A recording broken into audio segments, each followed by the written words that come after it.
Hello and welcome to the How Not to Screw Up Your Kids bucket emptying episodes.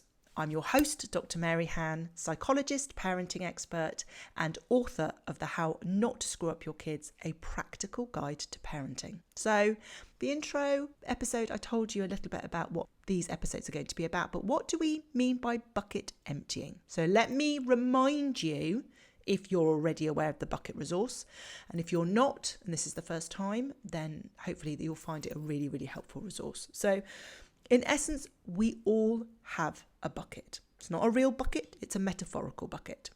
And it fills throughout the day. We have a bucket and our children have a bucket.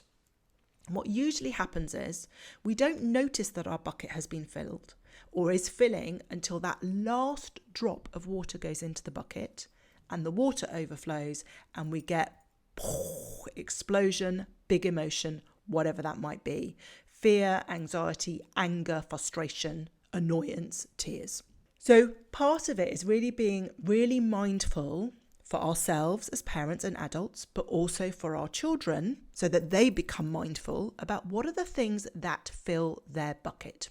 Some of the typical things may well be too much to do, might be about lack of control, might be issues that they're having with work, schoolwork, it might be issues around friendships, it might be frustrations with a sibling, it might be around confidence, it might be lack of sleep, it might be hunger, it could be a whole host of different things. So that's one aspect to it because it helps us understand why we have in those moments our children just explode with that big emotion. And what usually happens is we find ourselves saying, what happened to Jack? I simply asked him whether he wanted peas and carrots, or I just asked him to put his shoes on, or I just asked him to go to bed, or just asked him to come off his device. And usually we get caught up in that moment of that last drop, and we forget that that bucket has been filling throughout the day. That was just the last thing that tipped things over. So the first thing when we're talking about buckets is being aware of what are the things that fill your children's bucket, and also what are the things that typically fill your bucket. And there'll be some things that will follow a familiar pattern. We have them quite regularly that will fill our bucket. For me, one of the things that really fills my bucket is just not having enough sleep. If I've not had enough sleep, then potentially, depending on how little I've had, I might be waking up already with a bucket half full or 3/4 full. So it doesn't take very much before I tip into overwhelm. And so when we're talking about it in terms of the relevance to these podcast episodes, I'm talking about emptying your bucket. These episodes are around answering questions or giving you hacks and tips that are short and bite-sized that you can use and implement immediately that help you with something that you're dealing with right now. Either something that you're facing very personally as a challenge or something that you need support with specifically with your children. So that's the first part of the bucket. The second part of the bucket and being aware of our bucket is how we empty it. And this is quite an important thing. So you can get those glass jars, rather large jars that we can put cucumber in and lemon and all of these lovely things. And then it has a tap so that we can pour ourselves a glass. That's the same with our bucket. It has a tap. If we turn the tap one way, the bucket empties. If we turn the tap the other way, we think it's emptying, but it's not. And it's really crucial that we understand for ourselves. Remember, children are much more likely to do what they see than what we say. So it's really important that we understand the things that empty our bucket so we can model that to our children. So our children are then much better able to use the bucket analogy themselves and use it as a strategy and a support system so that they know what they need to do for themselves to empty their bucket. So it's really looking at what are the things that genuinely empty your bucket. And I'm very sorry to say, scrolling through your social media feeds mindlessly is not going to empty your bucket. Watching and downloading and streaming films is not going to empty your bucket. Now, that doesn't mean that they're not useful things to do.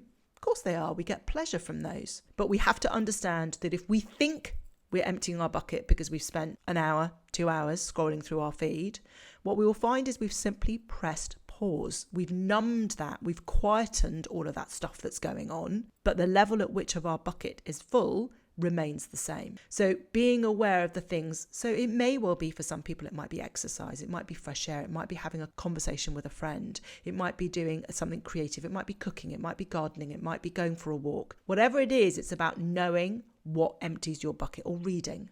So I know that for me, some of the key things that are really important for me to empty a bucket is I have to get out in nature and be outdoors. Fresh air, fresh space, that expanse of space is really, really crucial to emptying my bucket.